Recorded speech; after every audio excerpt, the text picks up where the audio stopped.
16-ാം നൂറ്റാണ്ടിൽ ഉത്തർപ്രദേശിൽ ജീവിച്ചിരുന്ന മഹാനായിട്ടുള്ള രാമഭക്തനായിരുന്നു തുളസീദാസ് ജി. തുളസീദാസ് ജിയെക്കുറിച്ച് കേൾക്കാത്തത് ആരും കാണില്ല. പ്രത്യേകിച്ച് നമ്മൾ ഹനുമാൻ ചാലിസ അറിയാമെങ്കിൽ തീർച്ചയായും അറിയാം. രാംചരിത് മാനസ്, ഹനുമാൻ ചാലിസ പോലുള്ള മഹത് കൃതികളുടെ എല്ലാം സൃഷ്ടാവായിട്ടുള്ള തുളസീദാസ് ജി, മഹാനായ രാമഭക്തൻ. ഹനുമാൻ ചാലിസയാണ് പക്ഷേ അറിയാമെങ്കിൽ അറിയാം, ഇന്ത്യയിൽ അല്ലെങ്കിൽ ഭാരതത്തിൽ ഏറ്റവും കൂടുതൽ ആളുകൾ പാരായണം ചെയ്യുന്ന സ്തോത്രം ഹനുമാൻ ചാലിസയാണ്. അതിന് പ്രധാനപ്പെട്ട 2 ഘടകങ്ങളാണുള്ളത്. ഒന്ന്, ഇത് സംസ്കൃതമല്ല, അതായത് അവധി എന്നുള്ള ഭാഷയിലാണ്, ആ ഒരു പ്രദേശത്തിൻ്റെ ഭാഷയിലാണ് ഇത് രചിച്ചിട്ടുള്ളത്. 40 ശ്ലോകങ്ങളാണുള്ളത്. 40 ശ്ലോകങ്ങൾ. അതിൽ ആദ്യ 10 ഹനുമാൻ സ്വാമിയെക്കുറിച്ചും അത് കഴിഞ്ഞിട്ടുള്ളത് രാമഭഗവാനെക്കുറിച്ചും, അങ്ങനെ വ്യത്യസ്തമായ രീതിയിലാണ് ഓരോ ശ്ലോകങ്ങളും ചിട്ടപ്പെടുത്തിയിരിക്കുന്നത്. അത്ഭുതകരമായിട്ടുള്ള സ്തോത്രമാണെന്നുള്ള കാര്യത്തിൽ ഒരു സംശയമില്ല. കാര്യം പെട്ടെന്ന് ഫലം ചെയ്യും. അവധി എന്നുള്ള നാട്ടുഭാഷയിലായതുകൊണ്ട് തന്നെ പെട്ടെന്ന് ഫലം ചെയ്യുന്ന സ്തോത്രമാണ്. അതുകൊണ്ട് തന്നെ ഒരുപാട് പേർ മനധൈര്യത്തിനും ജീവിത വിജയത്തിനും ഒക്കെ ഹനുമാൻ ചാലിസ എല്ലാ ദിവസവും ജപിക്കാറുണ്ട്. അങ്ങനെ ഒരുപാട് ഫലം ലഭിക്കാറുണ്ട്. പക്ഷെ നമ്മൾ അറിയാതെ പോകുന്ന ഒരു കാര്യമുണ്ട്. എങ്ങനെയാണ് ഈ ഹനുമാൻ ചാലിസ രചിക്കപ്പെട്ടത്? എവിടെ വെച്ചാണ് രചിച്ചത്? ഇതാണ് ഏറ്റവും വലിയ അത്ഭുതം. ഹനുമാൻ ചാലിസ തുളസീദാസ് ജി എഴുതുന്നത് അല്ലെങ്കിൽ രചിക്കുന്നത് ഒരു കാരാഗ്രഹത്തിൽ വെച്ചാണ്. അല്ലെങ്കിൽ നമുക്ക് കുറച്ചുകൂടെ മനസ്സിലാക്കാനായി പറയുകയാണെങ്കിൽ ജയിലിൽ വെച്ചാണ് ഹനുമാൻ ചാലിസ എഴുതുന്നത്. അപ്പോൾ നമ്മൾ പലരും അത്ഭുതപ്പെടും, എങ്ങനെയാണത് സംഭവിച്ചത്, എന്താണ് അതിന് പിന്നിലുള്ള കഥ? തുളസീദാസ് ജി ജീവിച്ചിരുന്ന കാലഘട്ടത്തിൽ ആ പ്രദേശം ഭരിച്ചിരുന്നത് മുഗൾ രാജാക്കന്മാരാണ്. അക്ബർ ആയിരുന്നു ഭരിച്ചിരുന്നത്. അക്ബർ ഇതുപോലെ തന്നെ ഇദ്ദേഹത്തിൻ്റെ ഒരുപാട് കഥകൾ, അത്ഭുത കഥകൾ ഒരുപാട് കേട്ടിട്ടുണ്ട്. വലിയ രാമഭക്തനാണ്, രാമഭഗവാനെ നേരിട്ട് കണ്ടിട്ടുണ്ട്. അങ്ങനെ പല അത്ഭുതങ്ങളും കേട്ട് അക്ബറിനൊരു ആഗ്രഹം ഉണ്ടായിരുന്നു, ഇദ്ദേഹത്തെ നേരിട്ട് കാണണം, ഇത്രയ്ക്ക് വലിയ മഹാനാണോ, എങ്കിലും എനിക്കൊന്ന് കാണണമെന്നുണ്ടായിരുന്നു. അങ്ങനെ ഒരു ദിവസം അക്ബർ തുളസീദാസ് ജിയെ അദ്ദേഹത്തിൻ്റെ സദസ്സിലേക്ക് വിളിപ്പിക്കുകയാണ്. അങ്ങനെ അക്ബർ പറയുന്നു, ഞാൻ താങ്കളെക്കുറിച്ച് കേട്ടിട്ടുണ്ട്, താങ്കൾ വലിയ മഹാനാണെന്ന് എനിക്കറിയാം, ഒരുപാട് അത്ഭുതങ്ങൾ അങ്ങയെക്കുറിച്ച് കേട്ടിട്ടുണ്ട്. അങ്ങയോട് ഞാനൊരു കാര്യം ചോദിക്കാം. അങ്ങ് രാമഭഗവാനെ കണ്ടിട്ടുണ്ടെന്നാണ് പറയുന്നത്. എല്ലാവരും അങ്ങനെ പറയുന്നു. അങ്ങ് ശരിക്കും രാമഭഗവാനെ നേരിട്ട് കണ്ടിട്ടുണ്ടോ? അത് സത്യമാണോ? അപ്പോൾ തുളസീദാസ് ജി പുഞ്ചിരിയോടുകൂടി പറയുന്നു, ശരിയാണ്, ഞാൻ എൻ്റെ പ്രഭു രാമനെ കണ്ടിട്ടുണ്ട്. അതുപോലെ തന്നെ ആ ശ്രീരാമദാസനായിട്ടുള്ള ഹനുമാൻ സ്വാമിയെയും കണ്ടിട്ടുണ്ട്.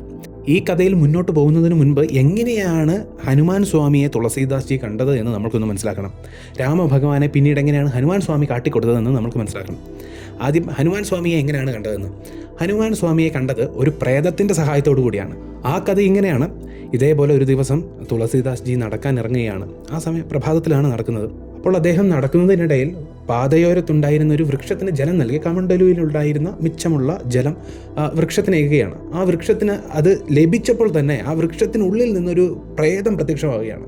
ഈ വൃക്ഷത്തിനുള്ളിൽ ഞാൻ കുടികൊള്ളുന്നതായിരുന്നു, എനിക്ക് ഇന്നേ വരെ ആരും ജലം തന്നിട്ടില്ല, പക്ഷേ താങ്കൾ എനിക്ക് തന്നു, താങ്കൾ എന്താഗ്രഹം ചോദിച്ചാലും ഞാൻ താങ്കൾക്ക് നടത്തി തരാമെന്ന് പറഞ്ഞു. അപ്പോൾ അദ്ദേഹം പറയുന്നു, അതായത് തുളസീദാസ് ജി പറയുന്നു, എനിക്ക് ഒറ്റ ആഗ്രഹമുള്ളൂ, എൻ്റെ ജീവിതത്തിൽ ഒരേ ഒരു ആഗ്രഹമേ ഉള്ളൂ, എന്തെങ്കിലും ആഗ്രഹം നടത്തി തരണമെങ്കിൽ അത് നടത്തി തന്നാലും മതി, എനിക്ക് എൻ്റെ പ്രഭു രാമനെ കാണണം, അതിനെന്തെങ്കിലും മാർഗമുണ്ടോ എന്ന് തുളസീദാസ് ജി ഈ പ്രേതത്തോട് ചോദിക്കുമ്പോൾ പറയും, ആ മഹാപ്രഭുവിനെ കാട്ടിത്തരാനുള്ള കഴിവൊന്നും എനിക്കില്ല, പക്ഷെ സാക്ഷാൽ രാമനെ അങ്ങയുടെ പക്കൽ എത്തിക്കാൻ സാധിക്കുന്ന ഒരാളുണ്ട്, അദ്ദേഹത്തെ കാണാനുള്ള മാർഗം ഞാൻ പറഞ്ഞുതരാം. തുളസീദാസ് ജി അപ്പോൾ ആരാണ് എന്ന് ചോദിക്കുന്നു. കുറേ ആയിട്ടും ഈ പ്രേതം പറയുന്നില്ല, മറുപടി പറയുന്നില്ല. അത് വേറെ ആരുമല്ല, ഹനുമാൻ സ്വാമിയാണ്. ഹനുമാൻ എന്നുള്ള വാക്ക് ഉച്ചരിച്ചാൽ തന്നെ പ്രേതത്തിന് അവിടെ നിൽക്കാൻ സാധിക്കില്ല. അതുകൊണ്ട് ഹനുമാൻ എന്നുള്ള ആ വാക്ക്, ആ പദം ഉപയോഗിക്കാത്തത് തന്നെ ആ പ്രേതം തുളസീദാസ് ജിയെ മനസ്സിലാക്കി കൊടുത്തു. ഹനുമാനാണ് ആ ആള്. അപ്പോൾ എങ്ങനെ ഹനുമാൻ സ്വാമിയെ കാണാം എന്നാണ് തുളസീദാസ് ജിയുടെ അടുത്ത ഒരു ശങ്ക. അപ്പോൾ അതിനുള്ള മറുപടിയായി പ്രേതം പറയുന്നു, താങ്കൾ എന്നും രാമകഥ പാരായണം ചെയ്യും, എന്നും രാമകഥ താങ്കൾ ചെയ്യാറുണ്ട്. ആ സമയം ഒരു വൃദ്ധൻ, ഒരു കുഷ്ഠരോഗിയായിട്ടുള്ള വൃദ്ധൻ ആദ്യം വരികയും അവസാനം പോകുകയും ചെയ്യും. അത് മറ്റാരുമല്ല, അത് ഹനുമാനാണ്. ഒരുപാട് പേര് ഈ കഥ കേൾക്കാൻ വരാറുണ്ട്. അതിൽ ആദ്യം വരികയും അവസാനം പോവുകയും ചെയ്യുന്ന ആ ഒരു കുഷ്ഠരോഗിയായ വൃദ്ധനുണ്ടല്ലോ, അത് ഹനുമാൻ സ്വാമിയാണെന്ന് പറഞ്ഞു. അപ്പോഴാണ് തുളസീദാസ് ജിക്ക് ആ കാര്യം മനസ്സിലാകുന്നത്. അങ്ങനെ ഒരു ദിവസം രാമകഥയ്ക്കു ശേഷം, പൂർത്തിയായതിനു ശേഷം ആദ്യം വന്ന് അവസാനം പോകുന്ന കുഷ്ഠരോഗിയായിട്ടുള്ള വൃദ്ധനെ ഇങ്ങനെ തുളസീദാസ് ജി കണ്ടു. അങ്ങനെ തുളസീദാസ് ജി ആ വൃദ്ധൻ്റെ അടുത്ത് ചെല്ലാൻ ശ്രമിക്കുമ്പോഴെല്ലാം ആ വൃദ്ധൻ അകറ്റിവിടുകയാണ്. എൻ്റെ അടുത്ത് വരരുത്, ഞാൻ രോഗിയാണ്, നിനക്കും പകരും. എന്തൊക്കെ ആ വൃദ്ധൻ പറഞ്ഞിട്ടും തുളസീദാസ് ഒരു അടി പോലും അകന്നില്ല.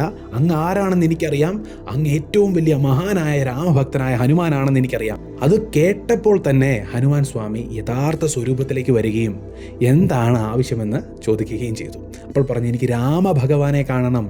അങ്ങനെയാണ് രാമഭഗവാനെ കാണാനുള്ള തുടക്കം. അങ്ങനെ എനിക്ക് രാമഭഗവാനെ കാണണമെന്ന് പറയുന്നു. അങ്ങനെ ഒരു ദിവസം ഹനുമാൻ സ്വാമി ഒരു ദിവ്യലീലയിലൂടെ രാമഭഗവാനെയും കാട്ടിക്കൊടുക്കുന്നു. അതായത് ഇതിനു മുൻപും പല സാഹചര്യങ്ങളിലും തുളസീദാസ് എന്ന ഈ മഹാഭക്തൻ രാമഭഗവാനെ കാണാനിടയായിട്ടുണ്ട്. പക്ഷേ രാമഭഗവാനാണ് എന്നുള്ളൊരു തിരിച്ചറിവ് അപ്പോൾ പോയിട്ടില്ല. പലപ്പോഴും കണ്ടിട്ടുണ്ട്, രണ്ട് സഹോദരങ്ങളുടെ രൂപത്തിലൊക്കെ പലപ്പോഴും വന്നിട്ടുണ്ടെങ്കിലും ഒരിക്കലും തിരിച്ചറിയാൻ സാധിച്ചിരുന്നില്ല. അങ്ങനെ ഇരിക്കെ ഒരു ദിവസം മന്ദാകിനി നദിയുടെ ഓരത്ത്, അതായത് ചിത്രകൂട് എന്ന് പറയുന്ന അല്ലെങ്കിൽ രാംഘാട്ട് എന്ന് പറയുന്ന അവിടെ ചന്ദനം അരച്ചുകൊണ്ടിരിക്കുകയാണ് തുളസീദാസ് ജി ചന്ദനം അരച്ച് നെറ്റിയെ തൊടാൻ നേരത്ത് ഒരു ബാലകൻ വരുന്നു. ആ ബാലകൻ വരുന്നത് ചന്ദനം ചോദിച്ചാണ് വരുന്നത്. എനിക്ക് ആ ചന്ദനം തരൂ എന്ന് പറഞ്ഞാൽ വരുന്നത്. ആ സമയത്ത് ആ ചന്ദനം തിലകം ചോദിച്ചു വന്നത് സാക്ഷാൽ രാമഭഗവാനാണ്. പക്ഷേ ഇത്തവണയും ഇദ്ദേഹം ഇത് രാമഭഗവാനാണ് എന്ന് തിരിച്ചറിയാതെ പോകുമോ എന്ന് ശങ്കിച്ച് ഹനുമാൻ സ്വാമി തന്നെ ഒരു പക്ഷിയുടെ രൂപത്തിൽ, ഒരു തത്തയുടെ രൂപത്തിൽ വന്ന് തുളസീദാസ് ജിക്ക് മനസ്സിലാക്കി കൊടുക്കുകയാണ്, ഇത് മറ്റാരുമല്ല, ഇതൊരു സാധാരണ ബാലനല്ല, ഇത് സാക്ഷാൽ രാമഭഗവാനാണ്. അങ്ങനെ സാക്ഷാൽ രാമഭഗവാന് തിലകം തൊട്ടുകൊടുത്തു തുളസീദാസ് ജി. ഇങ്ങനെയാണ് രാമഭഗവാനെ തുളസീദാസ് ജി കാണുന്നത്. ഈ കഥയെല്ലാം അറിഞ്ഞാണ് അക്ബർ വിളിപ്പിച്ചിരിക്കുന്നത്. അക്ബർ ചോദിക്കുകയാണ്, അങ്ങ് രാമഭഗവാനെ കണ്ടെങ്കിൽ എന്നെയും കൂടി കാട്ടിത്തരൂ, എനിക്കും കാണണം ആ രാമഭഗവാനെ എന്ന് അക്ബർ പറയുമ്പോൾ പുഞ്ചിരിച്ചുകൊണ്ട് തുളസീദാസ് ജി പറയുന്നു, ഉറപ്പായും കാട്ടിത്തരും, ഉറപ്പായും ദർശനം നൽകും. പക്ഷേ താങ്കൾ ഒരു ഉത്തമനായ രാമഭക്തനായി മാറിയെങ്കിൽ മാത്രം. രാമഭക്തനല്ലാത്ത ഒരാൾ വിളിച്ചാൽ ഭഗവാൻ വരില്ല, അങ്ങനെ കാട്ടിത്തരാനും സാധിക്കില്ല. അങ്ങ് ഭക്തനാകാൻ തയ്യാറാണെങ്കിൽ ഭഗവാൻ അങ്ങയുടെ മുന്നിൽ പ്രത്യക്ഷമാകും എന്ന് പറയുമ്പോൾ, ഉത്തമനായ ഭക്തനാകണമെന്ന് പറയുമ്പോൾ അക്ബറിന് അതത്ര ഇഷ്ടപ്പെട്ടില്ല. രാജാവിനെതിരെ പറഞ്ഞു എന്നുള്ളൊരു തോന്നൽ ഇദ്ദേഹത്തിന് വന്നുകൊണ്ട് തുളസീദാസ് ജിയുടെ മഹിമയൊന്നും അറിയാതെ ആ തുളസീദാസ് എന്ന മഹാഭക്തനെ കാരാഗ്രഹത്തിൽ ജയിലിലിടാൻ അക്ബർ രാജാവ് സൈനികർക്ക് നിർദ്ദേശം നൽകുന്നു. നിർദ്ദേശപ്രകാരം അതേപോലെ തന്നെ തുളസീദാസ് ജിയെ കാരാഗ്രഹത്തിൽ ബന്ധിക്കുന്നു. തുളസീദാസ് ജിക്ക് ഒരു തരത്തിലുള്ള മനോവിഷമമോ ചിന്തയോ ഒന്നും ഉണ്ടായില്ല. എങ്കിൽ അതേ സമയത്ത് ഇത്രയും സമയം എങ്ങനെയാണ് ഞാൻ ഭഗവാനെ വിളിക്കാതിരിക്കുന്നതെന്ന് ഓർത്ത് ഓരോ നിമിഷവും ഭഗവാനെക്കുറിച്ച് ഓർത്തുകൊണ്ടിരിക്കുകയാണ്. ഓരോ നിമിഷവും ഹനുമാൻ സ്വാമിയെയും ആ ഹനുമാൻ സ്വാമി സ്തുതിക്കുന്ന ആരാധിക്കുന്ന രാമഭഗവാനെക്കുറിച്ച് ഓർത്തിരിക്കുകയാണ്. അങ്ങനെ ഹനുമാൻ ചാലിസ ആ കാരാഗ്രഹത്തിൽ വെച്ച് എഴുതാൻ അല്ലെങ്കിൽ രചിക്കാൻ നമ്മളുടെ തുളസീദാസ് ജി തുടങ്ങുന്നു. അങ്ങനെ ഓരോ ശ്ലോകം ജപിക്കുമ്പോഴും അതിനനുസരിച്ച് ഫത്തേപൂർ സിക്രി എന്ന ഈ കാരാഗ്രഹം നിലകൊള്ളുന്ന ആ പ്രദേശത്ത് കുരങ്ങന്മാരുടെ ശല്യം, വാനരന്മാരുടെ ശല്യം പെരുകിക്കൊണ്ടിരിക്കുകയാണ്. അത്രയും കാലം അവിടെ എങ്ങും വാനരന്മാരേ ഇല്ല. എവിടെ നിന്ന് വന്നെന്നറിയില്ല.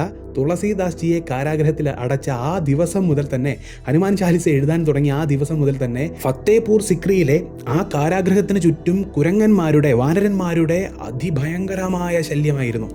എല്ലാ സൈനികർക്കും അതിലൂടെ പരിക്ക് പറ്റി, എല്ലാവർക്കും ബുദ്ധിമുട്ടുണ്ടായി. അത്രയും വാനരന്മാരെ ഇവരാരും കണ്ടിട്ടില്ല. അതിൽ ഒരു വാനരൻ, ആ കൂട്ടത്തിൽ തന്നെ വയസ്സായ ഒരു വാനരൻ എപ്പോഴും തുളസീദാസ് ജിയുടെ കാരാഗ്രഹത്തിനടുത്ത് വന്നിരുന്ന് തുളസീദാസ് ജി എഴുതുന്ന ഓരോ ശ്ലോകവും, ഹനുമാൻ ചാലിസയിലെ ഓരോ ശ്ലോകവും കേട്ട് സന്തോഷത്തോടു കൂടി ഇരിക്കുന്നുണ്ട്. അത് മറ്റാരുമല്ല, ഹനുമാൻ സ്വാമിയായിരുന്നു. ഹനുമാൻ സ്വാമി നേരിട്ട് വാനരനായി വന്ന് ആ തുളസീദാസ് എന്ന മഹാഭക്തൻ എഴുതിയ ഓരോ ശ്ലോകവും കേട്ട് ആനന്ദിച്ചിരിക്കുകയാണ്.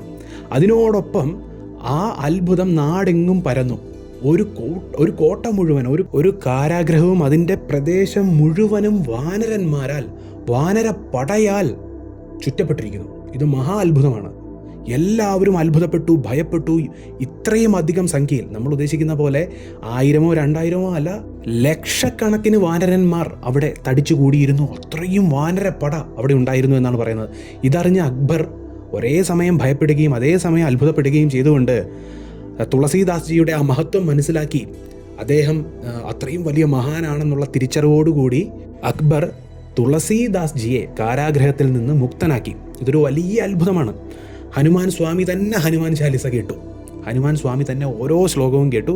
അതുപോലെ തന്നെ വാനരപ്പടയുടെ ആ ശക്തി കാട്ടിക്കൊണ്ട് ആ സമ്മർദ്ദത്തിന് വഴങ്ങി അക്ബർ പോലും കാരാഗ്രഹത്തിൽ നിന്ന് ആ മഹാരാമഭക്തനെ മോചിപ്പിക്കേണ്ട സ്ഥിതി ഉണ്ടായി.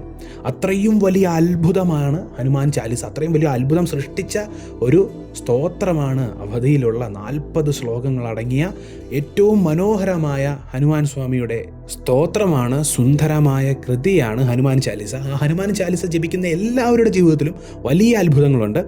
അതുകൊണ്ട് ഒരു തവണയെങ്കിലും ഹനുമാൻ ചാലിസ ജപിക്കുന്ന അത്രത്തോളം മനസ്സിനും ശരീരത്തിനും ശക്തി നൽകും, ബലം നൽകുമെന്നുള്ള കാര്യത്തിൽ ഒരു സംശയവുമില്ല. ഇങ്ങനെ പല അത്ഭുതങ്ങളും നമ്മളുടെ ഭഗവാന്മാർ സൃഷ്ടിക്കാറുണ്ട്, ഭക്തന് വേണ്ടി എന്തും ചെയ്യാറുണ്ട് എന്നുള്ളതിൻ്റെ തെളിവും കൂടിയാണ് ഈ ഒരു കാര്യം. അഹോബിലം.